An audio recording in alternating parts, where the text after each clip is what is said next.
हरे कृष्णा माता जी, प्रणाम्स माता जी। हरे कृष्णा हरे कृष्णा माताजी ईश्वरी माताजी हरे பிரணாம்ஸ் कृष्णा ஹரே கிருஷ்ணா माताजी।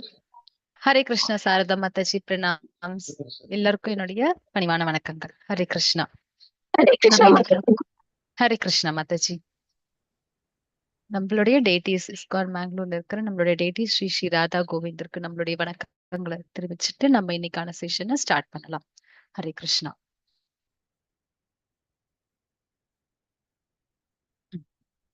பிரணத்திய ஆஃபர் பண்ணி கொடுங்க மாதாஜி. ஹரே கிருஷ்ணா. மாதாஜி யாராச்சும் படிக்கிறாங்களா இன்னைக்கு? Hare new Krishna devotees. யாருக்காவது புதுசா இருக்கிற டிவோட்டீஸ்க்கு இன்னைக்கு படிக்கிறதுக்கு முயற்சி பண்றீங்களா? ஹரே கிருஷ்ணா.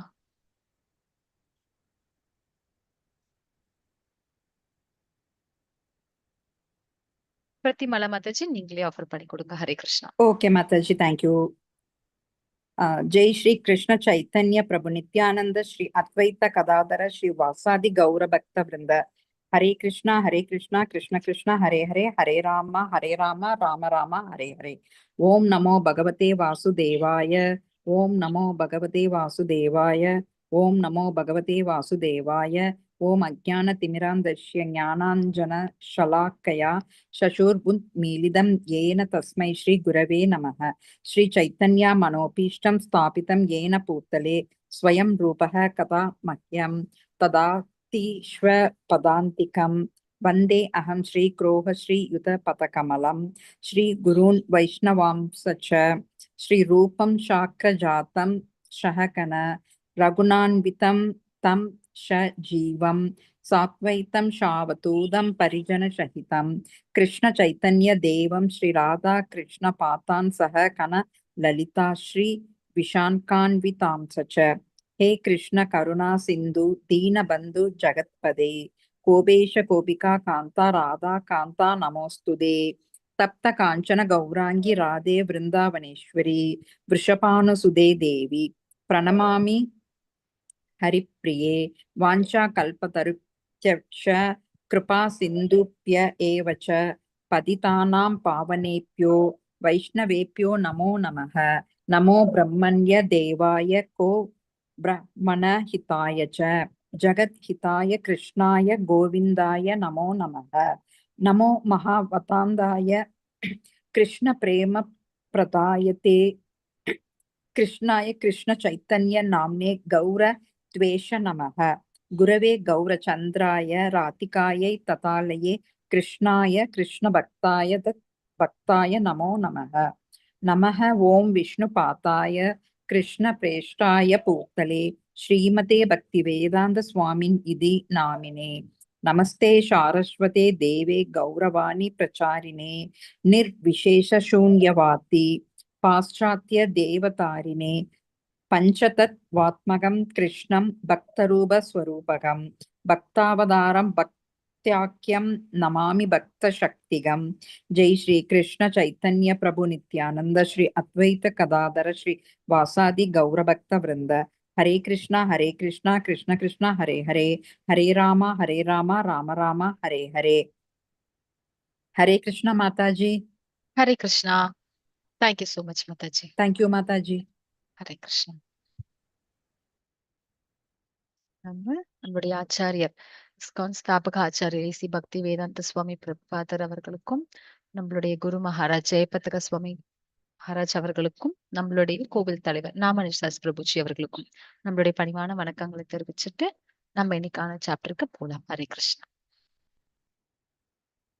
இன்னைக்கு நம்ம பார்க்க போறது டே 17 வந்துட்டோம். அண்டர்ஸ்டாண்டிங் கீதா இன் 18 டேஸ் கோர்ஸ்ல லெவல் 1ல 17th டே வந்துட்டோம்.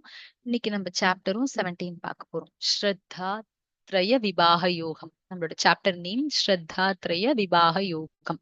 ஸ்ரத்தா அப்படின்றது வந்து நம்பிக்கை, ஃபெய்த், அதுதான் அதோடைய அர்த்தம்.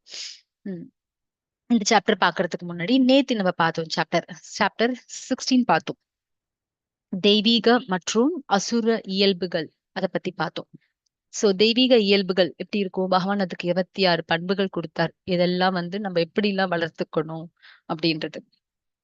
அதுல என்னென்ன தெரிஞ்சுக்கிட்டோம் அப்படின்னா, அதுல இருக்கவங்க நம்பிக்கை உள்ளவர்களா இருப்பாங்க. இறைவன் பகவான் மேல நம்பிக்கை உள்ளவர்கள், பக்தர்களா இருப்பாங்க. சாஸ்திரங்கள ஃபாலோ பண்றவங்களா இருப்பாங்க. இந்த தெய்வீக குணம் உடையவர்கள். அவங்கள வந்து சுரா அப்படின்றது சொல்லுவோம். அதுக்கு ஆப்போசிட் அசுரா. அசுரான்றது வந்து டிமானிக் நேச்சர். அசுர பண்புகள் உடையது. பகவான் 6 பண்புகள் குடுத்தாங்க. அந்த நரகத்துக்கு போகறதுக்கான வாயில்களுக்கு அந்த 3 கேட்ஸ் வந்து பார்த்தோம்னா, லஸ்ட், கிரீட், ஆங்கர். கோபம், பேராசை அதெல்லாம் தான் அதுக்கு வந்து காரணம் அப்படின்றத வந்து நேத்து பார்த்தோம். மனம் போன போக்குல நம்ம வந்து செய்யக்கூடாது. சாஸ்திரங்கள்ல என்ன சொல்லப்பட்டிருக்கோ அந்த விஷயங்கள் ஃபாலோ பண்ணணும் அப்படின்றத வந்து நேத்து தெரிஞ்சுக்கிட்டோம். அப்ப சாஸ்திரங்கள்ல குடுக்கப்படாத விஷயங்கள் என்னென்னன்றது 4 ரெகுலேட்டிவ் பிரின்சிபல்ஸும் நேத்து நம்ம பார்த்தோம்.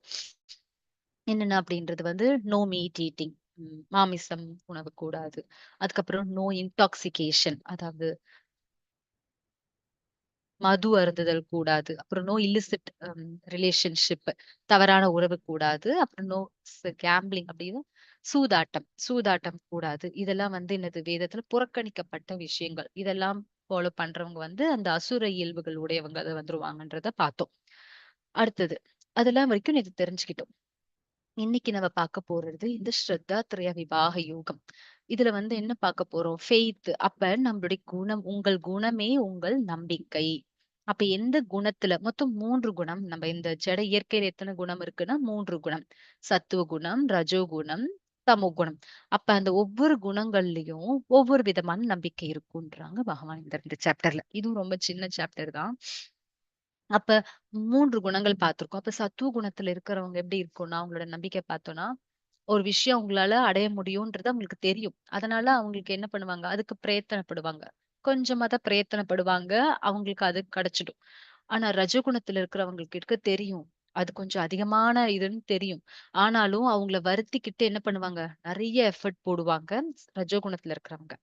தமோ குணத்துல இருக்கிறவங்களுக்கு அவங்க அறியாமையில இருக்கிறதுனால நடக்காத விஷயங்கள் மேல வந்து என்ன பண்ணுவாங்க, அவங்க வந்து எஃபர்ட் போடுவாங்க. அப்ப ஒவ்வொருத்தவங்களோட நம்பிக்கையும் அவங்களுடைய குணத்துல வந்து அடிப்படையில இருக்குன்றத பார்க்கிறோம். இதுல திரும்ப இந்த சாப்டர்ல ஃபர்ஸ்ட் எடுத்த உடனே அர்ஜுனருக்கு வந்து டவுட் வந்துரும். அர்ஜுனருக்கு போன சாப்டர்ல கூட டவுட் வந்துச்சு. அப்ப பகவான் தெய்வீக பண்புகள் சொல்லிட்டாங்க. அதுக்கப்புறம் அசுர பண்புகளும் வந்து சொல்லிட்டாங்க.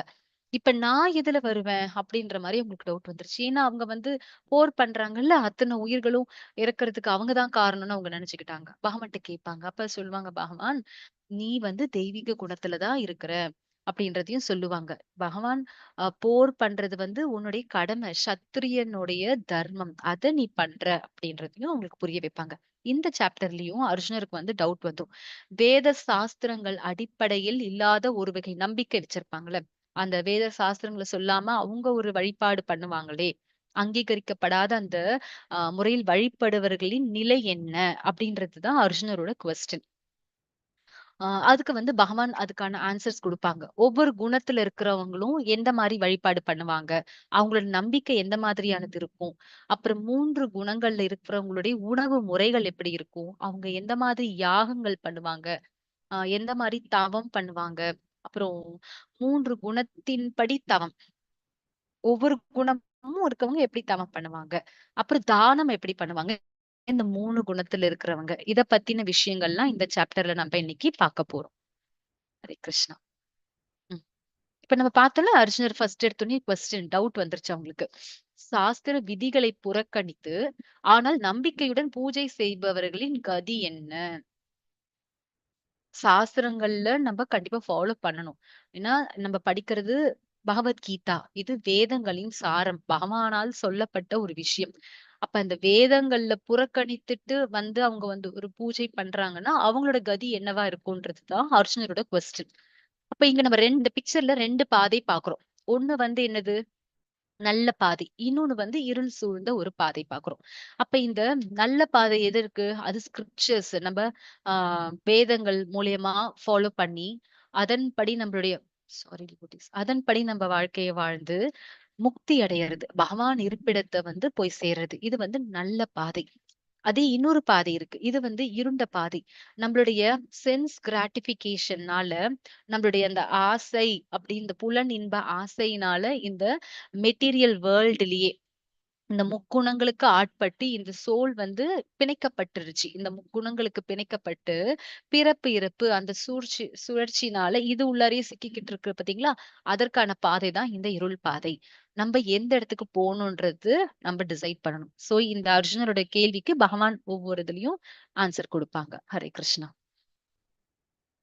ஹரே கிருஷ்ணா டிவோட்டீஸ், இந்த ஸ்லோகா வாசி கொடுக்குறீங்களா? 17.4 ஸ்லோகா. ஹரே கிருஷ்ணா. சாரதா மாதாஜி ட்ரை பண்றீங்களா? வாசி கொடுங்க. ஹரே கிருஷ்ணா. यशन्ते सात्विका देवान् यशरसंसि तानहास प्रदान् दूरगणन्त साङ्गे यजन्ते தாமச ஜனக. இந்த குணத்தில் இருக்கும் மனிதர்கள் தேவர்களை வழிபடுகின்றனர். ரஜோ குணத்தில் இருப்பவர்கள் அசுரர்களை வழிபடுகின்றனர்.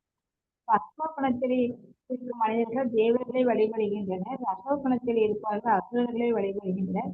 தமோ குணத்தில் இருப்பவர்கள் பேய்களை பூதகணங்களையும் வழிபடுகின்றனர். ஹரே கிருஷ்ணா மாதாஜி. சோ எந்தெந்த குணத்துல இருக்கிறவங்களுடைய வழிபாடு எப்படி இருக்கும்? அப்ப சத்துவ குணத்துல இருக்கிறவங்க யார் வழிபடுவாங்க? தேவர்களை வழிபடுவாங்க. சோ தேவர்கள், டெமிகாட்ஸ், இவங்க எல்லாருமே பகவானால அவங்களுடைய பிரதிநிதி. பகவானே எல்லா விஷயத்துக்கும் வர முடியாதுன்னா அவங்க ஒவ்வொருத்துக்கும் ஒவ்வொரு உரிமைகளை கொடுத்து வச்சிருக்காங்க. சோ இவங்க நம்ம மனிதர்கள் அவங்கள வழிபட்டு அதற்கான பலன்கள் அவங்க குடிப்பாங்க. அப்ப சாங்ஷன் பண்றது யாரு? பகவான் தான். ஓகேங்களா? அப்ப என்ன பண்ணுவோம் நம்ம? எக்ஸாம்பிள் நம்மளே வந்து எக்ஸாம்லாம் நல்லபடியா எழுதிட்டு ரிசல்ட் நல்லா வரணும், உங்களுக்கு நான் வந்து 100 தேங்காய் உடைக்கிறேன் பிள்ளையாரே அப்படின்னு சொல்லி வேண்டியிருப்போம். நிறைய விஷயங்கள் நம்ம பலனை எதிர்பார்த்து பண்ற விஷயங்கள். அப்ப சத்துவ குணத்தில் இருப்பவர்கள் என்ன பண்ணுவாங்க? தேவர்களை வந்து வழிபடுவாங்க அப்படின்றத தெரிஞ்சுக்கிட்டோம். நெக்ஸ்ட் இந்த ரஜோ குணத்துல அவங்களுக்கு இந்த பேராசை இதெல்லாம் ஆசை அதிகம் இருக்கும்ல, இவங்க என்ன பண்ணுவாங்க? நான் தான் கடவுள் அப்படின்ற மாதிரி அசுரர்களை வந்து வழிபடுவாங்க. இந்த ரஜோ குணத்துல இருப்பாங்க. தமோ குணம் இருக்கிறதுலயே அந்த லோவஸ்ட் டார்க்கஸ்ட் இதுல இருப்பாங்கல்ல, எப்பயும் மயக்கத்துல அவங்க என்ன பண்றாங்க? இந்த பேய்களையும் பூத கணங்களையும் வழிபடுகின்றனர். அப்ப இவங்களுடைய அந்த குவாலிட்டியே தப்பா இருக்கு. பேய்களையும் பூத கணங்களையும் வழிபடுவாங்க. அப்ப ஒவ்வொரு குணங்களை பத்தி நம்ம தெரிஞ்சுக்கிட்டோம். எந்த குணத்துல நம்ம இருக்கணும்ன்றதையும் நம்ம தெரிஞ்சுக்கிட்டோம். இப்ப ஒவ்வொரு குணத்துல இருக்கிறவங்க யார வழிபாடு பண்றாங்கன்றத நம்ம இந்த ஸ்லோகம் மூலியமா தெரிஞ்சுக்கிட்டோம். சோ சத்துவ குணத்துல இருக்கிறவங்க தேவர்கள், ரஜகுணத்துல இருக்கிறவங்க வந்து அசுரர்களை வழிபடுகின்றனர். தமோ குணத்துல இருக்கிறவங்க பூத கணங்களையும் பேய்களையும் வழிபடுகின்றார் அப்படின்றது சேர்ப்போம், தெரிஞ்சுக்கிட்டோம். இப்ப இங்க வணங்கும் தெய்வம் உங்கள் குணத்தை காட்டும். இப்ப தேவர்களை வணங்குறவங்க யாரு? நம்ம பார்த்தோம். லாஸ்ட் ஸ்லைடு பார்த்தோம்ல, அதோட பிக்சரைசேஷன் தான் இங்க. அவங்க என்ன பண்ணுவாங்க? தேவர்களை தான் வந்து வழிபடுவாங்க. இப்போ நல்லா படிக்கணும் அப்படின்றதுக்காக சரஸ்வதி தேவி என்ன பண்ணுவாங்களாம்? அவங்கள வந்து வழிபடுவாங்க. இப்ப நம்ம மந்திரங்கள்லாம் நல்லபடியா உச்சரிப்போம்ல, அந்த மந்திரங்கள் உச்சரிக்கும் பொழுது ஏதோ ஒரு சில பிழைகள் அதுல வந்துருச்சுன்னா, சரஸ்வதி தேவி என்ன பண்ணுவாங்கன்னா, அந்த மந்திரங்களை சரி பண்ணி அத பகவான் காதுல கொண்டு போயிட்டு சேர்ப்பாங்களாம். சோ இப்படி நம்மளுக்கு வந்து தேவர்கள் வந்து நம்மளுக்கு சப்போர்ட் பண்றாங்க. தேவர்களை வணங்குபவர்கள் சத்துவ குணத்தில் இருப்பாங்க. இந்த யக்ஷர்களையும் ராட்சசர்களையும் வணங்குபவர்கள் ரஜோ குணத்துல இருப்பாங்க. இந்த பிக்சரை பார்த்தாலே பாருங்க, இந்த ரெட் இதுல எப்படி இருக்காங்கன்னு சொல்லிட்டு. அதை விட இது இன்னும் மோசம். பேய் பிசாசுகளை வணங்குபவர்கள் இந்த தமோ குணத்தை வந்து காட்டுறது. பேய்களையும் பிசாசுகளையும் அப்ப என்ன பண்றாங்க? அவங்க மத்தவங்களுக்கு தீங்கு விளைவிக்கிறதுக்கு தான் பேய்களையும் பிசாசுகளையும் வந்து வணங்குறாங்க. அது வந்து தமோ குணத்துல இருக்கிறவங்களுடைய செயல்கள் அப்படின்றத நம்ம பாக்குறோம். இப்போ இங்க சத்துவ குணம் உணவு முறை வந்து பாக்குறோம். அப்ப 3 குணத்துல இருக்கிறவங்க யாரு வழிபடுவாங்கன்றத நம்ம பார்த்தோம். இப்ப 3 குணத்துல இருக்கிறவங்க எந்த மாதிரிய உணவு எடுத்துப்பாங்க? இந்த பிளேட் இந்த பார்த்தாலே தெரியுது இந்த இலையில. இது ஒரு பால் அந்த மாதிரி இருக்கு. ஃப்ரூட்ஸ் இருக்கு, வெஜிடபிள்ஸ் இருக்கு. அதுக்கப்புறம் வந்து ஆ தானிய வகைகள், அந்த மாதிரி பயறு வகைகள், கீரை வகைகள், இந்த மாதிரி உணவு இருக்கிறது. இது வந்து சத்துவ உணவு குளிக்கிற உணவாகும். சத்துவ குணத்தை குறிக்கிற உணவாகும். இத நம்ம சாப்பிடுறதுனால நம்மளுக்கு ஆயுள் மற்றும் ஆரோக்கியம் நல்லபடியாக இருக்கும். இப்ப பெனிஃபிட்ஸ் இருக்கும்ல. இந்த மாரி உணவு சாப்பிட்டாலே நம்மளுக்கு என்ன கிடைக்கும்? நம்மளுக்கு ஹெல்த் வைஸ் வந்து ரொம்ப நல்ல பேலன்ஸ்டு ஃபுட்டா எடுத்துப்போம். நம்மளுக்கு சாப்பிட்ட பிறகு ரொம்ப ஃபில்லிங் லைட்டா இருக்கும். சாப்பிட்ட பிறகு இவ்ளோ சாப்பிட்டோமே அப்படின்னு இல்லாம, ரொம்ப லைட்டா நம்ம ஃபீல் பண்ணுவோம். அது நம்மளுக்கு ஆயிலயும் நல்லபடியா குடுக்கும். புத்தியும் நல்லபடியா வேலை பண்ண வைக்கும். மயங்கி, தூங்கி வழியாம ஒரு ஆக்டிவா நம்மள இந்த மாரி உணவு சாப்பிடும்போது நம்மளுக்கு ஆக்டிவா நம்ம பாடியும் வொர்க் பண்ணும். அப்புறம் நம்மளுக்கு ஹெல்த்தும் பலம் குடுக்கும் இந்த உணவு வகைகள். நம்மளுக்கு ஆட்டோமேட்டிக்கா நம்ம பிசிக்கலா எப்படி இருப்போம்? ரொம்ப ஹெல்த்தி ஆரோக்கியம் தரும் இந்த சத்துவ குண உணவுகள். அந்த உணவு சாப்பிடுறது எப்படி இருக்கும்னா, ரொம்ப சுவையா இருக்கும். அறுசுவையும் இருக்கும் அதுல நம்ம பார்த்தோம்னா. அப்புறம் ஜூஸி சாறு நிறைந்ததாகவும் அந்த உணவுகள் இருக்கும். அப்புறம் இதயத்திற்கும் அந்த மாரி உணவு சாப்பிடுறது நம்மளுடைய இதயத்திற்கும் எப்படி இருக்கும்? இதமானதா இருக்கும். இது சத்துவ உணவு குணத்துல இருக்கிறவங்க சாப்பிடுற சத்துவ உணவு. ஸோ நம்மளும் நம்மளுடைய ஃபுட்டுல இந்த மாதிரி ஜூஸியா டேஸ்ட்டா இருக்கிற மாரி விதவிதமான காய்கறி, பழங்கள், இந்த பயறு வகைகள், இந்த முளைக்கட்டின பயிர்லாம் சாப்பிடுறது, நம்மளுக்கு அந்த புரோட்டீன் ரிச் ஃபுட் சாப்பிடுறது நம்ம உடலுக்கு வந்து ரொம்ப நல்ல விஷயம். இந்த மாதிரி உணவுகள் வந்து நம்ப எடுத்துக்கணும் அப்படின்றத நம்ம தெரிஞ்சுக்கிறோம். நம்மளுடைய ஆரோக்கியம் கூப்பிடும், ஆயுளும் கூடும். இந்த மாரி சத்துவ குணத்துல இருக்கிற உணவு முறைகள். ம். இங்க நம்ம பார்க்கிறது ரஜஸ் மற்றும் தமஸ் உணவின் விளைவுகள். இங்க பார்த்தாலே எப்படி இருக்கு? அப்படியே அட்ராக்டிவா இருக்கு. அப்படியே பார்க்கும்போதே சாப்பிடணும் அப்படின்றது இந்த ரஜோகுணத்துல தெரியும். ஆனா அது சாப்பிட்ட பிறகு நம்மளுக்கு எப்படி இருக்கும்? ம். அப்படியே எரிச்சல், காரம் ஜாஸ்தி இருக்கிறதுனால நம்மளுக்கு வயிறு வலிக்கும். அப்புறம் அதனால நோய்கள் தான் வருமே. இங்க இருக்கிற உணவுகள் எப்படி இருக்கும்? ஒண்ணு கசப்பா இருக்கும், புளிப்பா இருக்கும், உப்பு ஜாஸ்தி இருக்கும், காரம் ஜாஸ்தி இருக்கும். இந்த மாதிரி இவ்ளோ எல்லாமே அதிகமா போட்டு சாப்பிட்டோம்னா, நம்மளுக்கு விளைவு என்ன வரும்? அந்த மாரி ட்ரையா இருக்கும் அந்த ஃபுட்டு. அது நல்லா வயிறு ஃபுல்லா சாப்பிட்டாங்கன்னா, அவங்களுக்கு தூக்கம் தான் வரும். தூக்கம் இல்லன்னா நோய் வந்துரும். இந்த காரம்லாம் இவ்ளோ சாப்பிட்டு, உப்புலாம் சாப்பிட்டோம்னா, நமக்கு ஆட்டோமேட்டிக்காவே நம்மளுக்கு நோயின்றது வந்து வரும். இது வந்து ரஜோ குணத்துக்கான உணவு. இந்த ரஜோ உணவுகள். இது எல்லாமே ரஜோ உணவுகள் தான் சொல்லுவோம். அவங்க ரொம்ப சுட சுட சுட சாப்பிடுவாங்க. அப்புறம் ரொம்ப காரமா சாப்பிடுவாங்க. அப்படி இருக்கக்கூடாது. நம்ம சாப்பாடு எப்படி இருக்கணும்? மிதமான சூட்டுல இருக்கணும். நல்ல ஹெல்தியான ஃபுட்டா இருக்கணும். இங்க பார்த்தோம்னா, தமஸ். இந்த தமஸ் உணவு. உணவுலயே 3 வகை இருக்கு. ரஜ உணவு, தம உணவு. இப்ப வந்து சத்துவ உணவு முடிச்சுட்டோம். முடிச்சுட்டோம். தம உணவு. இக்னரன்ஸ்ல இருக்கவங்க. இது வந்து 3 மணி நேரத்துக்கு முன் சமைக்கப்பட்டது. அப்புறம் இப்ப இருக்கிற அவசர இந்த காலகட்டத்துல, நம்ம என்ன பண்றோம், காலையிலேயே எல்லாத்தையும் சமைச்சு ஃப்ரிட்ஜ்ல ஸ்டோர் பண்ணி வச்சுட்டு வந்து நைட்ல எடுத்துக்கிறோம். அட்லீஸ்ட் அந்த டேல காலையில சமைச்சு நைட்ல சாப்பிடுறது கூட ஓகே. அது என்ன பண்ணக்கூடாது, அடுத்த நாள் சூடு பண்ணி, அதுக்கு அடுத்த நாள் ரீஹீட் பண்ணி, அப்படி சாப்பிடவே கூடாது. ஏன்னா, அப்படி நம்ம ஃப்ரிட்ஜ்ல ஸ்டோர் பண்ணி வச்சுட்டு எடுத்து சாப்பிட்டோம்னா, அதுல தேவையில்லாத அந்த மைக்ரோ ஆர்கானிசம்ஸ்லாம் இருக்கும். அத நம்ம சாப்பிட்டோம்னா, அது நமக்கு ஃபுட் பாய்சன் தான் குடுக்கும். அந்த மாரி சூடுபடுத்தி சாப்பிட்டோம்னா, அதுல அந்த ஹெல்த் நியூட்ரியன்ட்ஸே போயிடும். அது டேஸ்ட் தான் இருக்குமே தவிர, அது நியூட்ரியன்ட்ஸ் ஃபுல்லாவே போயிடும். அது நம்ம உடலுக்கு தேவையில்லாத ஒரு விஷயம். ஓகேங்களா? அப்ப இதெல்லாம் வந்து நம்மளுடைய ஸ்கிரிப்சர்ஸ்ல குடுக்குறது தான் நம்ம சொல்லிட்டு இருக்கோம் இங்க. அப்புறம் இது சுவையற்றதா தான் இருக்கும். நாற்றம் பிடித்தது. கெட்டுப்போன உணவுகள் அதுலருந்து நாற்றம் வரும் பார்த்தீங்களா? அதுதான் வந்து ஸ்டேல் ஃபுட். நாற்றம் பிடித்ததா இருக்கும். நாற்றம் பிடித்ததுன்னா இந்த பிரெட்ட பார்த்தாலே தெரியுது. இதுல ஃபங்கஸ் ஃபார்ம் ஆயிடுச்சு. இதெல்லாம் வந்து என்ன பண்ணக்கூடாது? சாப்பிடவே கூடாது. அதுக்கப்புறம் எச்சில் பட்ட உணவு. இதெல்லாமே வந்து என்ன குடுக்கும்னா, தமஸ் உணவா ஆகும். எச்சில் உணவுனா, இப்ப யாராவது ஏதாவது குடிச்சிட்டு வச்சிருப்பாங்க. அத சாப்பிடுறது. இல்ல சாப்பிட்டு மீதி பாதி கடிச்சிட்டு குடுத்தா அத சாப்பிடுறது. இதெல்லாம் வந்து எச்சில் உணவா ஆகும். ஆனா அந்த எச்சில் உணவு வந்து இங்க நம்ம பார்த்தோம்னு வச்சுக்கோங்களேன். ம். இப்ப பெரிய நம்ம ஸ்பிரிச்சுவல் மாஸ்டர் இல்ல வந்து பக்தர்கள் அந்த மாதிரி இருக்கும் பொழுது அவங்களுடைய ரெமினன்ஸ்ன்னு சொல்லுவோம். அவங்களோட சாப்பிட்டத வந்து அதாவது பிரசாதமா எடுத்து நம்ம சாப்பிடுறதுனால அது நம்மளுக்கு நன்மை விளிக்கும். அதே நம்ம மெட்டீரியலா பார்க்கும்போது எடுத்தோம்னா, அது நம்மளுக்கு சாப்பிடக்கூடாத ஒரு விஷயம். இதுக்கு நம்ம வந்து நம்மளுடைய நாரதர் வந்து நம்ம எடுத்துக்கலாம். நாரதர் வந்து அவரு இப்ப வந்து நாரதர் ஒரு பெரிய இதுல இருக்காருல்ல, பகவானுடைய பிரியமான பக்தரா இருக்காரு. அதுக்கு முன்னாடி அவருடைய பிறப்பு அப்படின்றத பார்த்தோம்னா, இது பாகவதம் கதைகள். அவரு எப்படி இருந்தாருன்னா, ஒரு வேலைக்காரி அவங்களுடைய மகனா இருந்தாரு. ம்.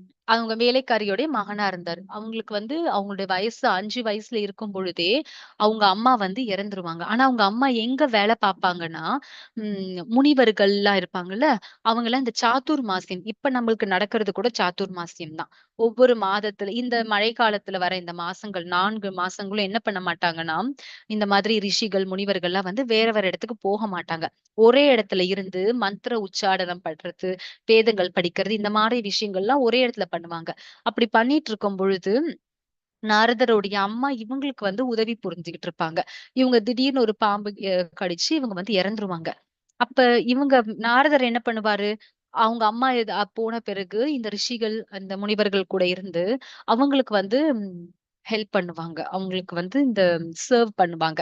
அப்படி பண்ணும்பொழுது அவங்க சொன்ன விஷயங்கள கேட்டு தான் காட்டுலயும், அங்கேயும் போய் தவம் பண்ணி பகவானுக்கு அடுத்த இது படிக்கும்.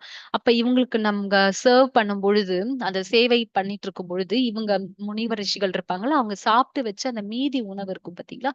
அத இவங்களுக்கு வந்து குடுத்து இவங்க சாப்பிடுவாங்க. அத சாப்பிடுறதுனாலயே இவங்களுக்கு என்ன கிடைச்சிருக்கு, அடுத்த ஒரு நல்ல பிறவி அவங்களுக்கு வந்து கிடைச்சிருக்குன்றத நம்ப பார்க்கிறோம். ஹரே கிருஷ்ணா. இந்த எச்சில் உணவுன்றதுக்காக நான் உங்களுக்கு இந்த நாரதருடைய ஸ்டோரி சொன்னேன். ஹரே கிருஷ்ணா. அது வந்து பிரசாதமா பாவித்து வந்து சாப்பிடணும். ஹரே கிருஷ்ணா. ஏன்னா அவங்க வந்து பகவானுக்கு அர்ப்பணிக்க உணவ மட்டும் தான் சாப்பிடுவாங்க. ரிஷிகள், முனிவர்கள். மத்த எந்த உணவுகளையும் அவங்க சாப்பிட மாட்டாங்க. வேற எந்த அவ்ளோ நல்லா இருந்தாலுமே வைஷ்ணவர்கள் மத்த எந்த உணவுகளையும் அவங்க சாப்பிட மாட்டாங்க. பகவானுக்கு அர்ப்பணிக்கப்பட்ட உணவ தான் எடுத்துப்பாங்க. அப்ப அவங்க அந்த மீதம் குடுத்தது வந்து என்னவாகும்? நம்மளுக்கு அது பிரசாதமா சாப்பிடும்போது, நம்மளுக்கு அந்த கான்ஷியஸ்னஸ் வந்து ரொம்ப நல்லதா இருக்கும். ஹரே கிருஷ்ண மாதாஜி 17.14 ஸ்லோகா வாசிச்சு குடுக்குறீங்களா? ஹரே மாதாஜி நான் சொன்னவா? நான் வரட்டுமா? சுந்தரி மாதாஜி இது வாசிங்க. நெக்ஸ்ட் ஈஸ்வரி மாதாஜி வாசிச்சு குடுங்க. இப்ப சுந்தரி மாதாஜி வாசிங்க. தேவத் விஜய குரு பிராச்சேக பூஜனம் சௌசம் சௌஷம் ஆர்ச்சவம் பிரஹம்ஹ சர்யம் அஹிம்சா ச சாரீரம் தப உச்சியதே. முழுமுதற் கடவுள் பிராமணர்கள், ஆன்மீக குரு, பெரியோர்களான தாய் தந்தையர் ஆகியோரை வழிபடுதல் மற்றும் தூய்மை, எளிமை, பிரம்மச்சரியம், அகிம்சை முதலியவை உடலின் தவங்களாகும். ஹரே கிருஷ்ண மாதாஜி. ஹரே கிருஷ்ண மாதாஜி. தேங்க்யூ. இப்ப இதுல என்ன பாக்குறோம்னா, இப்ப நம்ம வந்து தவம் பாக்குறோம். 3 வகையான தவம் இருக்கு. உடலால பண்ணக்கூடிய தவம், வாக்கால பண்ணக்கூடிய தவம், மனதால பண்ணக்கூடிய தவம் மற்றும் 3 தவங்கள் இருக்கு. தவம் அப்படின்னா, மாதாஜி தவமா? இப்ப எப்படி நம்மளால தவம் பண்ண முடியும்? அப்படின்னு நம்ம யோசிக்க கூடாது. பகவான் தவம் அப்படின்றது வந்து, இப்ப நம்மளுக்கு அது பிரிஸ்கிரைப்ட் ஆன விஷயம் கிடையாது. சத்தியுகத்துல அவங்களுக்கு அவ்ளோ ஆண்டுகள் அவங்களால வாழ முடிஞ்சது. அப்ப அவங்களால தவம்லாம் வந்து நல்லா ஸ்ரத்தையா பண்ண முடிஞ்சது. நம்ப வந்து நம்மளுடைய பிரிஸ்கிரைப்டு டியூட்டீஸ் பண்ணணும். அதுதான் நம்மளுடைய தவம். நம்ம போய் காட்டுல உட்கார்ந்துகிட்டு தியானம் பண்ணி பகவான ரீச் பண்ணணும் அப்படின்றதெல்லாம் கிடையாது. நம்மளுக்கான அவங்களுக்கு விதிக்கப்பட்ட தர்மம் என்னவோ அந்த வேலைகள நம்ம வந்து பண்ணணும். சோ இப்ப நம்ம இதுல பாக்குறது, இந்த ஸ்லோகத்துல பாக்குறது வந்து உடலால் பண்ணக்கூடிய தவம். இந்த பிக்சர்ல பார்க்கும்போதே நம்மளுக்கு புரியுது. ஆன்மீக குருவ பார்த்த உடனே அந்த குழந்தை என்ன பண்றாங்க? அவங்களுக்கு மாலை அணிவிக்கிறாங்க. அப்புறம் நம்ம ஸ்பிரிச்சுவல் மாஸ்டர், ஆ பெரியவங்க அம்மா, அப்பா, எல்டர்ஸ் அவங்கள பார்த்த உடனே நம்ம என்ன பண்ணணும்? பகவான கோவில்ல போயிட்டு பகவான பார்த்த உடனே, இல்ல நம்ம வீட்ல நம்மளுடைய பூஜை அறைய தொறந்த உடனே நம்ம ஃபர்ஸ்ட் நம்ம என்ன பண்ணணும்? கீழ விழுந்து நமஸ்காரம். நம்ம வணக்கங்களை வந்து தெரிவிக்கணும். அது நம்ம உடலால பண்ணக்கூடிய தவம். பகவான பார்த்த உடனே என்ன பண்ணணும்? டெய்லி நம்ம போவோம் பூஜை ரூம்க்கு. போன உடனே கதவ தொறந்த உடனே ஃபர்ஸ்ட் கீழ விழுந்து கும்பிடணும். அது நம்ம உடலால பண்ணக்கூடிய தவம்.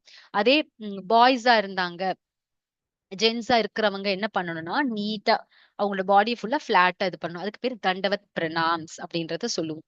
இந்த மாதிரி அவங்க வந்து ஃபிளாட்டா தரையில விழுந்து பண்றது ஆண்களுக்கு விதிக்கப்பட்ட ஒரு இது. பெண்களா இருக்கும் பொழுது என்ன பண்ணுவாங்க? பஞ்சாங்க பிரணாம்ஸ்ன்னு சொல்லுவாங்க. அவங்க 5 அங்கங்கள வந்து தரையில பட்டு அவங்க வழங்கக்கூடிய விதம். இப்படிதான் வந்து நம்ம என்ன பண்ணணும்? கோவில்ல போனோனே பகவான பார்த்த உடனே பண்ண வேண்டிய விஷயம். நம்ம வீட்டிலயும் சரி, நம்மளுடைய பெரியவங்கள பார்க்கும் பொழுது, பிராமணர்கள், ஆன்மீக குரு எல்லாரையும் பார்க்கும்போது செய்ய வேண்டிய முதல் கடமை, உடலால பண்ணக்கூடிய தவம் இதுதான் அப்படின்றத நம்ம தெரிஞ்சுக்கிறோம். அதுக்கு அடுத்தது மத்தது என்னென்ன விஷயம் அப்படின்னு பார்த்தோம்னா இந்த பிக்சர்ல மூலியமா புரிஞ்சுக்கலாம். உடலுக்கான தவம். தூய்மை. இது நம்மளுக்கு தெரியும். தூய்மைன்றது ரொம்ப இம்பார்ட்டன்ட். காலையில எழுந்த உடனே குளிக்கிறது முக்கியமான விஷயம். ஏதோ ஒரு சில காரணங்களுக்காக நம்ம அப்படி இருந்தாலும், எழுந்த உடனே என்ன பண்ணணும்? நம்ம உடல் தூய்மைன்றது முக்கியமான விஷயம். எப்படி வெளியில நம்மளுக்கு தூய்மை முக்கியமோ, இன்டர்னலாவும் நம்மளுக்கு வந்து என்னது? அகத்தூய்மை, புறத்தூய்மை அதுவும் ரொம்ப இம்பார்ட்டன்ட். அகத்தூய்மைக்கு நம்ம வந்து நீர் வச்சு குளிக்கிறது, சோப் அந்த மாதிரி விஷயங்கள் பண்ணுவோம். உள் தூய்மைக்கு வந்து நம்ம இந்த ஹரே கிருஷ்ணா மகா மந்திரத்தை உச்சரிக்கிறது, நம்ம பகவான பத்தின விஷயங்கள காதால கேட்கறது, இது எல்லாமே நம்மளுக்கு அந்த தூய்மையை நமக்கு கொடுக்கும். அடுத்தது எளிமை. நம்மளுடைய நடனம் எல்லாமே எப்படி இருக்கணும்? எளிமையா இருக்கணும். பிரம்மச்சரியம் கடைபிடிக்கணும். அஹிம்சை எந்த உயிர்களையும் இம்சிக்க கூடவே கூடாது. பெரியோர்களை மதித்தல். இது எல்லாமே நம்ம உடலால் பண்ற தவம். ஃபர்ஸ்ட் உடல் தவம் முடிச்சிட்டோம். இப்ப அடுத்தது. ஹரே கிருஷ்ணா ஈஸ்வரி மாதாஜி 17.15 ஸ்லோகா வாசி கொடுங்க. हरे कृष्णा माताजी। अनुद्वेगकरं वाक्यं सत्यं प्रियहितं च यत् स्वाध्याय अभ्यसनं चैव वाङ्मयं तप उच्यते। உண்மையானதும் இனிமையானதும் நன்மையானதுமான பேச்சு, பிறரது மனதை துன்புறுத்தாத பேச்சு, வேத இலக்கியங்களை முறையாக உச்சரித்தல் ஆகியவை வாக்கின் தவங்களாகும். ஹரே கிருஷ்ண மாதாஜி. ஹரே கிருஷ்ண மாதாஜி. இங்க பார்த்தோம்னா இதுல வந்து நம்ம நெக்ஸ்ட் இப்ப நம்ம பாக்குறது என்னது? வாக்கின் தவம். வாக்கின் தவம் அப்படின்னா சொல்றது, நம்ம பேசுறது. எந்த மாதிரியான விஷயங்கள் பேசணும்? உண்மையான விஷயங்கள் பேசணும். இனிமையானதும் பேசணும். அப்புறம் நன்மை அளிப்பதுமான பேச்சு. யாரு மனதையும் துன்புறுத்தவே கூடாது. நம்மளுடைய பேச்சு என்ன பண்ணக்கூடாது? யாரையும் வந்து ஹர்ட் பண்ணக்கூடாது. துன்புறுத்தவே கூடாது. அப்புறம் வேத இலக்கியங்கள்ல இருந்து நம்ம தெரிஞ்சுக்கிட்ட விஷயத்த மத்தவங்களுக்கு கரெக்ட்டா சொல்லணும். இதெல்லாம் வந்து நம்மளுடைய வாக்கின் தவமாகும். இப்ப நம்ம ஸ்கூல்ல படிக்கிறாங்க பிள்ளைங்க. அவங்க கிட்ட வந்து அவங்க ஆசிரியர் வந்து அறிவுரை சொல்லும் பொழுது, அவங்களோட பேச்சு எப்படி இருக்கும்னா, உண்மையானதாக இருக்கணும். அவங்க கிட்ட இருக்கிற விஷயத்த உண்மையா அந்த ஆசிரியர் வந்து அந்த பிள்ளைங்கள்ட்ட பேசணும். அதே ஆசிரியர் அதுக்கப்புறம் நார்மல் ஆயி வெளியில வரும்பொழுது எப்படி இருக்கணும்னா, யாரோட மனதையும் துன்புறுத்தாதவாறு அவங்களுடைய பேச்சு வந்து இருக்கணும்.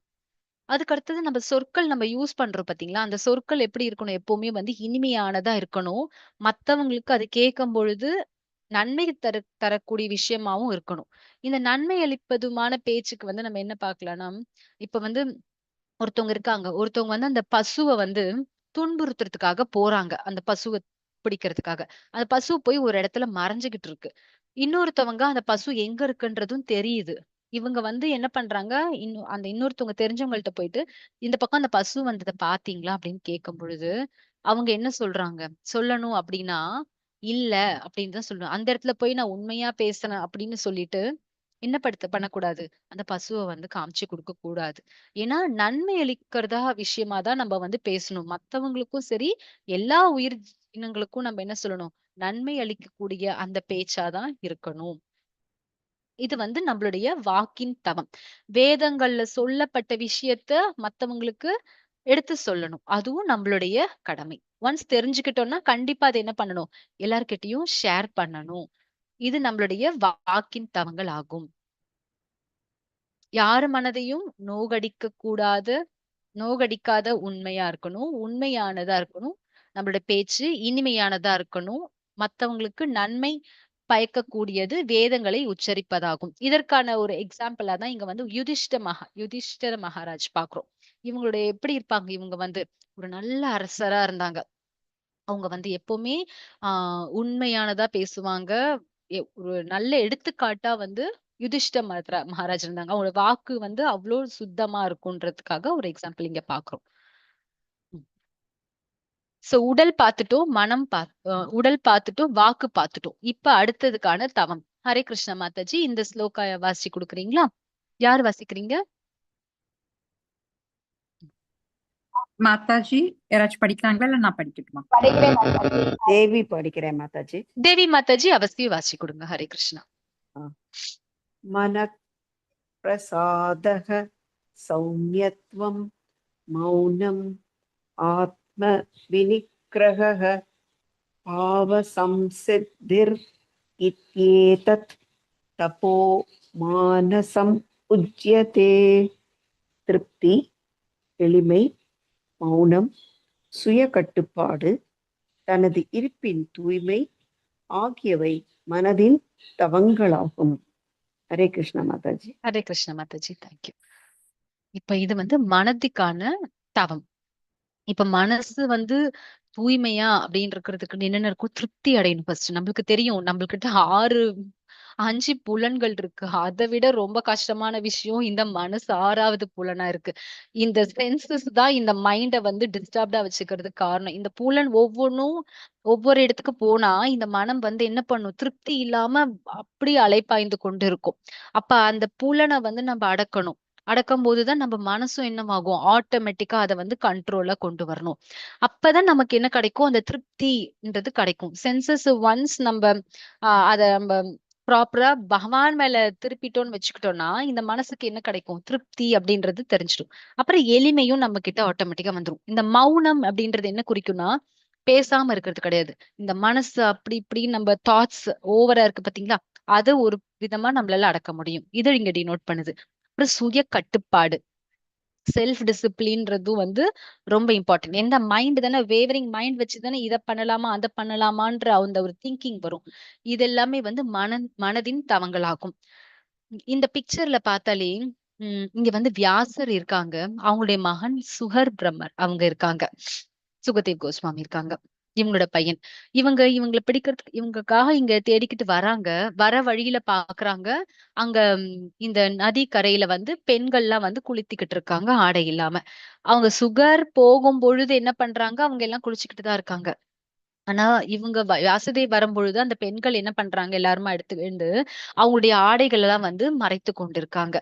இது பார்த்த உடனே வியாசதேவுக்கு வந்து ரொம்ப வித்தியாசமா இருந்துச்சு. புரிஞ்சுக்கவே முடியல. ஏன் இந்த பெண்கள் இப்படி பண்றாங்க? அவன் என்னுடைய மகன் வந்து 16 வயதான இளம் பையன். ஆனா வந்து நான் வந்து ஒரு வயது முதிர்ந்தவன். என்ன பார்த்த உடனே இப்படி பண்றாங்களே அப்படின்னு அவங்களுக்கு வந்து ரொம்ப வருத்தத்தோட டவுட்டா இருந்துச்சு. இவங்க போய் இந்த பெண்கள் கிட்டே கேட்டாங்க. நீங்க ஏம்மா இப்படி பண்றீங்க? என்ன பார்த்த உடனே இது பண்றீங்க? நான் ஒரு வயது முதிர்ந்தவன் தானே அப்படின்னு சொல்லி கேக்குறாங்க. உங்களுக்கிட்ட வந்து இப்ப நீங்க வந்து என்ன பண்றீங்க? எங்ககிட்ட கேக்குறீங்க. உங்களுக்கு வந்து டிஃபரன்ஸ் தெரியுது. இது பெண்கள், இது மரங்கள் அப்படின்றது உங்களுக்கு வந்து டிஃபரன்ஸ் தெரியுது. யார் யார் என்னன்றது. ஆனா அதே சுகருக்கு வந்து அப்படி கிடையாது. அவருக்கு வந்து நாங்களும் ஒண்ணுதான். இங்க இருக்கிற மரமும் ஒண்ணுதான். இந்த மரத்துல இருக்கிற அந்த பறவையும் ஒண்ணுதான் அப்படின்றது வந்து சொல்றாங்க. சோ இவர் என்ன பண்றாரு சுகர்? அவருக்கு வந்து அவரோட பிறப்பே அவருக்கு வெளியில வரக்கூடாது இந்த மெட்டீரியல் வேர்ல்டுலன்னு அவங்க அம்மா வயிற்றுக்குள்ளாரியே வந்து 16 ஆண்டு காலம் அவங்க இருந்தாங்க. ஏன்னா வெளியில வந்தோம்னா இந்த மெட்டீரியலா இருந்துட்டு என்னால பகவானுக்கு பக்தி பண்ண முடியாது அப்படின்னு அவ்வளவு வருத்தத்தோட அவங்க அம்மா வயித்துக்குள்ளாரே இருந்தவர். இவருக்கு எல்லா விஷயங்களும் என்னவா பாக்குறாரு? ஒரே மாதிரி தான் பாக்குறாரு. பெண்களா இருந்தாலும் சரி, மரமா இருந்தாலும் சரி, அங்க இருக்கிற விலங்குகள் எதுவா இருந்தாலும் ஒரே மாதிரி தான் அவர் வந்து பாக்குறாரு. எல்லாரையும் சோலா தான் பாக்குறாரு அப்படின்றதையும் அவங்க தெரிஞ்சிருக்காங்க. இவங்க இவ்வளவு சுய கட்டுப்பாடா இருந்தாலும் கூட நீ என்ன ஏமா அப்படி பாத்தீங்கன்னு இவங்க கேட்டதுக்கு அதற்கான பதில். இவங்க அந்த மகாத்மாக்கள்லாம் என்ன பண்ணுவாங்க? எல்லாரையும் வந்து ஒரே மாதிரி பாப்பாங்க. சோ நம்ம மனதோட தவமா நம்ம என்னென்ன படிச்சிருக்கோம் இதுல? திருப்தி அடையணும், மன அமைதி, மௌனம், சுய கட்டுப்பாடு, அப்புறம் எண்ணங்களின் தூய்மை, நல்ல தாட்ஸ். அந்த எண்ணம் வந்து என்ன இருக்கணும்? நல்ல எண்ணங்களா நம்ம வளர்த்துக்கணும். இதெல்லாம் வந்து மனத்தவம். சோ நம்ம 3 தவங்கள்ல உடல், அப்புறம் வாக்குத்தவம், மனத்தவம். இந்த 3த்தையும் பார்த்துட்டோம். ஹரே கிருஷ்ணா. இப்ப அடுத்தது நம்ம பார்க்க போறது யாகம். யாகம் அப்படின்றது வந்து என்னது? வேள்வி பண்றது. வேள்வி பண்ணும் பொழுது என்ன பண்ணுவாங்க? இந்த ஃபயர் சாக்ரிஃபைஸ் அதெல்லாம் பண்ணும் பொழுது, அந்த யாகத்துல போட்டு நெருப்பு இது பண்ணுவாங்க. அந்த ஸ்டிக்ஸ் எல்லாம் போட்டு நெய் ஊத்தி யாகத்தை வளர்ப்பாங்க. அதுல வந்து பகவானுக்கு தான் கொண்டு திருப்தி பண்றதுக்காக பண்ணுவாங்க. சோ இங்க ஒவ்வொரு குணத்துல இருக்கிறவங்க எந்த மாதிரி யாகம் பண்றாங்க? அவங்களோட யாகத்துடைய நோக்கம் என்ன? ஒவ்வொரு குணத்துல இருக்கிறவங்களுடைய நோக்கம் என்னன்றது இந்த ஸ்லைட்ல பாக்குறோம். இங்க ஃபர்ஸ்ட் இருக்கிறது வந்து சத்துவ குணம். இவங்க என்ன பண்ணுவாங்க? Prescribed duty. நம்ம இதுக்கு விதிக்கப்பட்ட கடமை. அத நம்ம வந்து கடமைக்காக செய்யறது. பலனை எதிர்பார்க்காம செய்யறாங்க. இத நான் பண்றேன். எனக்கு இதெல்லாம் கிடைக்க போகுது. மத்தவங்க எல்லாம் என்ன இது பண்ண போறாங்கன்றதுக்கு இல்லாம, இவங்க கடமைக்காக செய்யறது இந்த சத்துவ யாகம். அடுத்தது ராஜச யாகம். ராஜச யாகம் அப்படின்றது இந்த பிக்சரை பார்த்தாவே தெரியுது நம்மளுக்கு.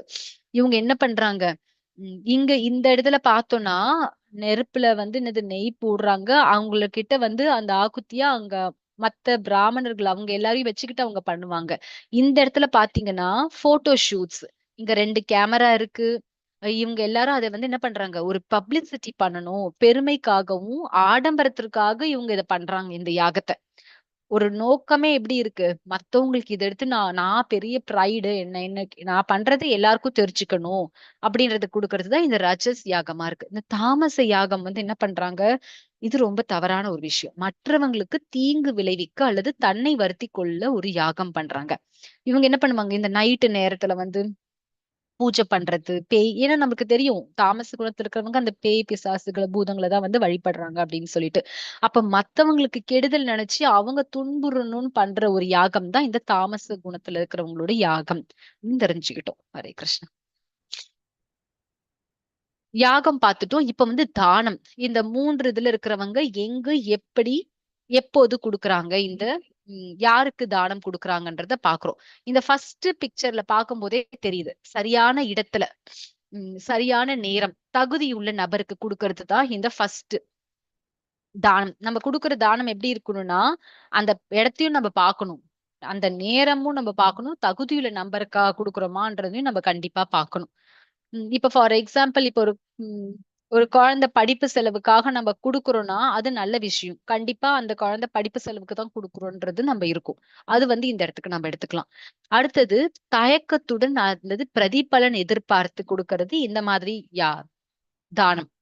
என்ன குடுக்குறாங்க? இவங்க குடுக்கும்போதே குடுக்கறது பாருங்க. லெஃப்ட் ஹேண்ட்ல குடுக்குறாங்க. அதுவும் இல்லாம இவங்க குடுத்த உடனே அதுக்கு பிரதிபலனை எதிர்பார்க்கறாங்க. எதிர்பார்த்து குடுக்குறாங்க.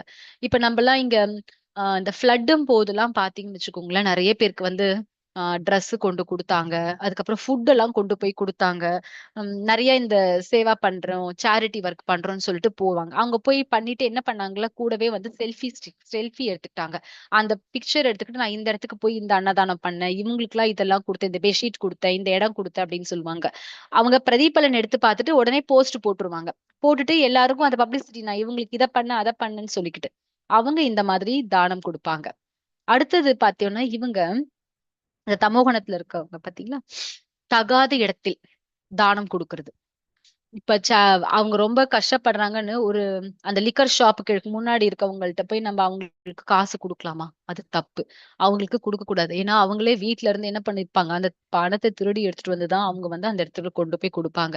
சோ தகாத இடத்தில் குடுக்குற தானம். இது 3 வகையான தானம் பார்த்தோம். சரியான நம்ம குடுக்குற தானம் எப்படி இருக்கணும்? சரியான இடத்துல, சரியான நேரம், தகுதியுள்ள அந்த நபருக்கு தான் வந்து அந்த தானத்த குடுக்கணும். பிரதிபலன் பார்த்து தானம் குடுக்கக் கூடாது. அதுக்கப்புறம் தகாத இடத்துலயும் நம்ம என்ன பண்ணக்கூடாது? தானம் கண்டிப்பா குடுக்கக் கூடாது.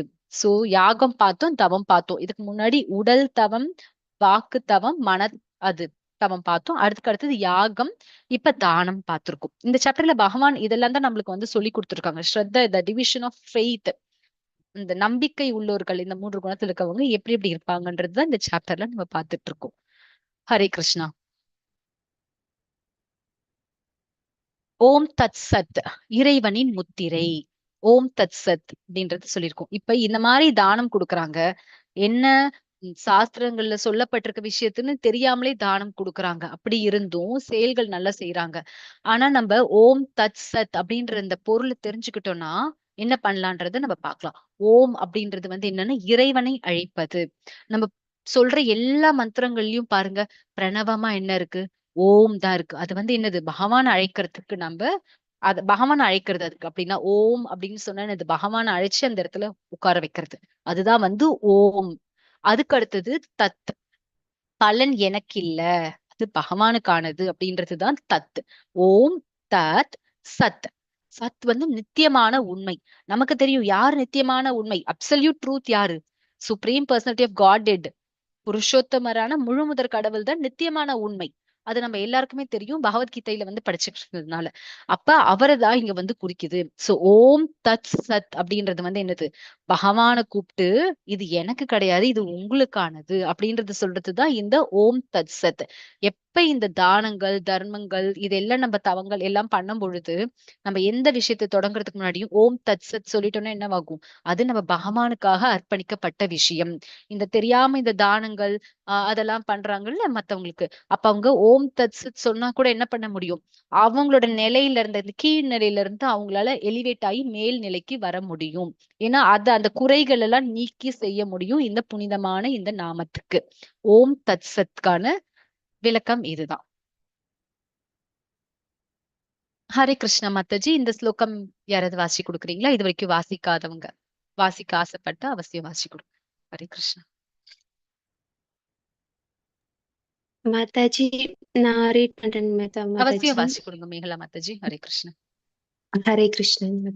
அஸ்ரத்தயா ஹுதம் தத்தம் தபஸ்தப்தம் கிருதம் சயத் அசதீதி உச்யதே பார்த்த நச தத் பிரேத்யமோ இஹ. பிதாவின் மைந்தனே, பரமனின் மீது நம்பிக்கை செய்யப்படும் யாகங்களும் தவங்களும் தானங்களும் நிலையற்றவை. அசத் என்று அழைக்கப்படும் இவை இப்பிறவியில் மட்டுமின்றி அடுத்த பிறவியிலும் பயனற்றவை. ஹரே கிருஷ்ண மாதாஜி. தேங்க்யூ. சுப்ரித்தாவின் மைந்தனி அப்படின்னா குந்தியின் மைந்தனின்னு அர்த்தம். பகவான் அர்ஜுனர் இந்த இடத்துல என்ன கூப்பிடுறாங்க, பிரித்தா அப்படின்னா குந்தியின் மைந்தனி அப்படின்றது அர்த்தம். நம்பிக்கையின்றி நம்ம செய்யறோம்ல யாகம் தவம் தானங்கள், இப்ப இதெல்லாம் தானே பார்த்தோம். 3 குணங்கள் இருக்கவங்க எந்த மாதிரி யாகம் செய்வாங்க, தவம் செய்வாங்க, தானங்கள் செய்வாங்கன்னு பார்த்தோம்ல. அப்ப அதெல்லாம் என்னது, பயனற்றது. எப்ப பகவான் மேல நம்பிக்கை இல்ல, வேதங்கள் சொல்லியிருக்க விஷயங்கள் மேல நம்பிக்கை இல்லாம பண்ற தவங்கள் அது எல்லாமே என்னவாகும், தானங்கள் எல்லாமே நிலையற்றவை. அசத் அப்படின்றது என்ன பண்ணும், சத்துனா இங்க நான் பார்த்தோம் நம்ம இத நித்தியமான உண்மை. சத்துன்றது நித்தியமான உண்மை, எட்டர்னல் அப்படின்றது நம்ம தெரிஞ்சுக்கிட்டோம். இங்க அசத்துனா என்னது, அது எதுவே நிலையற்றவை அப்படின்றது அர்த்தம். இப்பிறவியில் மட்டுமின்றி அடுத்த பிறவியிலும் பயனற்றவை அப்படின்றத நம்ம இந்த ஸ்லோகம் மூலியமா தெரிஞ்சுக்கிறோம். அசத் அப்படின்றதுக்கு தெரிஞ்சுக்கிறோம். சோ உன்னதமான அந்த குறிக்கோள் இல்லாம யாகம் தானம் அல்லது தவம் எதுவாக இருந்தாலும் அது என்னவாகும், பயனற்றவைதான். நம்ம என்ன பண்ணணும், பகவான் இருக்காங்க, வேதங்கள்ல சொல்லப்பட்ட விஷயம், பகவானுக்காக நம்ம என்ன பண்ணணும், நம்மளுடைய தானமா இருக்கட்டும் எதுவா இருக்கட்டும் அவங்களுக்காக பண்ணணும் அப்படின்றத நம்ம புரிஞ்சு பண்ணணும். அதுதான் சத்து, அவங்களுக்காக பண்ற விஷயம். அது எல்லாமே எப்படி இருக்கும், பயனற்றவையா இருக்கும்ன்றத நம்ம இந்த ஸ்லோகம் மூலியமா தெரிஞ்சுக்கிட்டோம். சோ நம்பிக்கை இல்லாத போது நம்ம செயல் பயனற்றதா இருக்குன்றதுக்கு இந்த படம் மூலியமா நம்ம புரிஞ்சுக்கிட்டோம். நம்பிக்கை இல்லாம செய்யப்படும் அதெல்லாம் தானம் தவம் யாகம்லாம் அசத், அதனால பயனே இல்ல. அது இப்பயும் நம்மளுக்கு பயன் கிடையாது, இந்த லைஃப்லயும் நம்மளுக்கு பயன் கிடையாது, அதுக்கு அடுத்த போற லைஃப்க்கும் அது பயன் கிடையவே கிடையாதுன்னு சொல்றாங்க. சோ அவங்க இந்த கீழ இருக்கு பாத்தீங்களா, இந்த படிக்கட்டே ஏற முடியாத ஒரு நிழல் இருக்கு பாத்தீங்களா, உடைந்து போன இந்த படிக்கட்டு, இதுதான் அந்த தமோ குணத்தை குறிக்கிறது. அதே ரஜோ குணத்தை குறிக்கிறது இந்த இதுல இருக்கு, இந்த ரெட் கலர் படிக்கட்டு. இங்க எப்படி இருக்கு, அதுவும் கட்டி பிடிச்சு அந்த குணங்கள் பிடிச்சு இழுக்குது அவங்களுக்கும் ஏறதுக்கு. ஆனா இங்க இருந்து நம்ம என்ன பண்ணணும், இந்த 2 இடத்துலயும் இருக்கக்கூடாது. ரஜோல கூட இருந்து நம்ம மேல ஏறிடலாம், ஆனா தமோல மட்டும் நம்ம எப்பவுமே இருக்கவே கூடாது. சத்துவ குணத்தை அடைந்து பின் இறை பக்தியில் நிலை பெறுங்கள். அதுதான் என்னது, நம்மளுக்கான விதிக்கப்பட்ட கடமை. நம்ம பக்தி பண்ணணும் பகவானுக்கு. அந்த ஃபெய்த்ன்றது நம்மளுக்கு பகவான் மேல வைக்கும் போதுதான் அந்த அன்பு, அந்த அந்த ஃபெய்த் என்னவாகும், அந்த நம்பிக்கை அதிகமாக அதுதான் பிரேமை, அந்த அன்பா பகவான் கிட்ட அன்பா நமக்கு மாறும். சோ நம்ம பகவான் மேல நம்பிக்கை வச்சு பக்தி பண்ணணும். பக்தி பண்ணும் போதுதான் என்னவாக முடியும், நம்மள அப்கிரேட் பண்ணிக்கிட்டு பகவானுடைய லோகத்துக்கு நம்மளால போக முடியும். இல்லைன்னா நம்ம இந்த பிறப்பிறப்பு சுழற்சிக்குள்ளார மாட்டிக்கிட்டு இதன்குள்ளாரே இருப்போம். அப்ப நம்ம இதுல பண்ணிக்கிட்டு பண்ற தானமும் தவமும் யாகமும் என்னவாகாது, பயனற்றதா போயிடும்.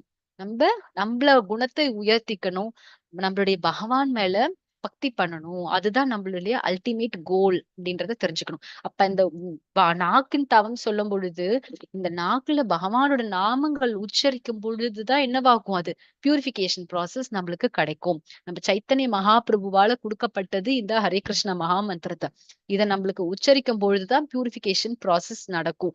எந்த குணத்துல இருந்தாலும் பரவாயில்ல, நம்மளால மேன்மைப்படுத்தி கொண்டு ஒவ்வொரு நிலையிலும் நம்மளால படிப்படியா முன்னேறி நம்மளால ஆன்மீக லோகத்தை கண்டிப்பா நம்மளால அடைய முடியும். அதுக்கு நம்ம கிட்ட உறுதியான தன்மை, அந்த ஸ்ரத்தா நம்ம கிட்ட அந்த கண்டிப்பா இருக்கணும். அது இருக்கும் பொழுதுதான் என்ன பார்க்க முடியும், அந்த பகவான் கிட்ட நம்மளுக்கு அந்த அன்பு அப்படின்றதே நம்ம கிட்ட வரும். ஹரே கிருஷ்ணா. நம்ம எப்பவும் ஹரே கிருஷ்ணா மகாமந்திரம் உச்சரிக்கிறதுக்கு முன்னாடி பஞ்ச தத்துவ மந்திரம் சொல்லணும். ஜெய் ஸ்ரீ கிருஷ்ண சைத்தன்யா பிரபு நித்யானந்தா ஸ்ரீ அத்வைத கதாதாரா ஸ்ரீ வாசாதி கௌர பக்த விருந்தா. ஹரே கிருஷ்ணா கிருஷ்ணா கிருஷ்ணா ஹரே ஹரே ஹரே ராமா ராமா ராமா ஹரே ஹரே. ஹரே கிருஷ்ணா கிருஷ்ணா கிருஷ்ணா ஹரே ஹரே ஹரே ராமா ராமா ராமா ஹரே ஹரே. ஹரே கிருஷ்ணா டிவோட்டீஸ், நம்ம இன்னைக்கான சாப்டர் 17 ஸ்ரத்தத்ரய விபாக யோகத்துல நிறைய விஷயங்கள் பகவான் சொல்லியிருக்காங்க. 3 குணங்களுக்கான உணவுகள் என்ன, உடல் தவம், மனது, வாக்கு, இதோடைய தவம் என்னன்றத பார்த்தோம். இப்ப 3 குணங்கள்ல இருக்கவங்களுடைய தானம் எப்படி இருக்கும், யாகம் எப்படி இருக்கும், தவம் எப்படி இருக்கும்ன்றத நம்ம பார்த்துக்கிட்டோம்.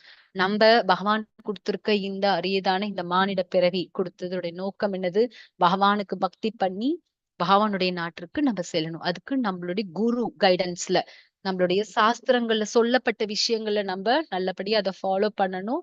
நம்மளுடைய குருவின் வழிகாட்டுதலின்படி நம்ம ஹரே கிருஷ்ணா மகாமந்திரத்தை உச்சரிக்கும் பொழுது நம்மளுக்கு அந்த பியூரிபிகேஷன் ப்ராசஸ் நடக்கும் பொழுது நம்மளுக்கும் இது எல்லா விஷயங்களும் நல்லபடியா நடக்கணும். எல்லாரும் பக்தியில முன்னேறணும் அப்படின்றதுனால கேட்டுக்கிறேன். ஹரே கிருஷ்ணா.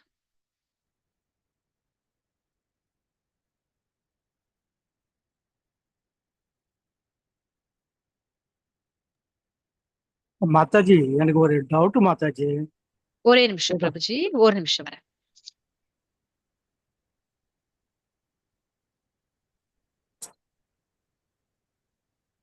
ஒரே நிமிஷம்.